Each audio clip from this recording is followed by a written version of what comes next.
The legend of Santa Claus can be traced back hundreds of years to a monk named Saint Nicholas. It is believed that Nicholas was born sometime around 280 AD in Patara near Myra in modern-day Turkey. Much admired for his piety and kindness, Saint Nicholas became the subject of many legends. It is said that he gave away all of his inherited wealth and traveled the countryside helping the poor and sick. One of the best known St. Nicholas stories is the time he saved three poor sisters from being sold into slavery or prostitution by their father by providing them with a dowry so that they could be married. Other early stories tell of him calming a storm at sea, saving three innocent soldiers from wrongful execution, and chopping down a tree possessed by a demon. In his youth, he is said to have made a pilgrimage to Egypt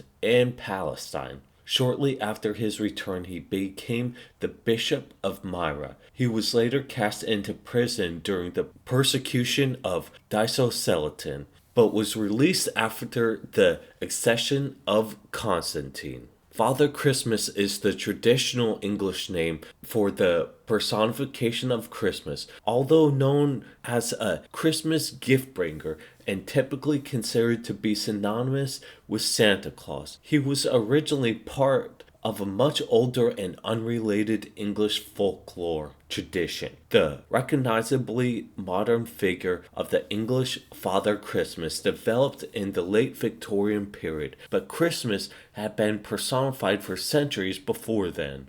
English personifications of Christmas were first recorded in the 15th century, with Father Christmas himself appearing in the mid-17th century in the aftermath of the English Civil War. Puritan-controlled English government had legislated to abolish Christmas, consider it popish, and had outlawed its traditions and customs. Royalist political pamphleteers, linking the old traditions with their cause, adopted Old Father Christmas as a symbol of the good old days of feasting and good cheer. Following the Restoration in 1660, Father Christmas's profile declined. His character was maintained during the late 18th and into the 19th century by the Christmas folk plays later known as Mummers Plays. Until Victorian times, Father Christmas was concerned with adult feasting and merrymaking. He had no particular connection with children, nor with the giving of presents, nocturnal visits,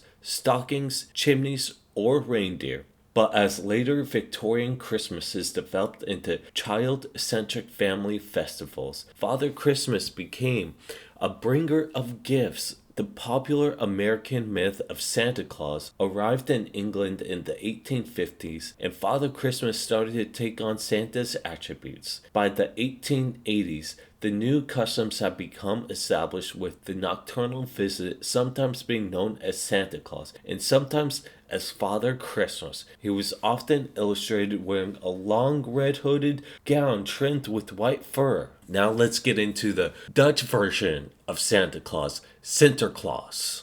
Sinterklaas, or Sint Nicholas, is a legendary figure based on Saint Nicholas, patron saint of children. Other Dutch names for the figure include de Sint, de Goede Sint, and Goheiligman, which means the good holy man. Many descendants and cognates of Sinterklaas or Saint Nicholas in other languages are also used in the Low Countries, nearby regions, and former Dutch colonies. The Feast of Sinterklaas celebrates the name day of Saint Nicholas on the 6th of December. The feast is celebrated annually with the giving of gifts on Saint Nicholas Eve, the 5th of December, in the Netherlands, and on the morning of December 6th, Saint Nicholas Day. Belgium, Luxembourg, Western Germany, Northern France, Romania, Poland, and Hungary, or Hungaria.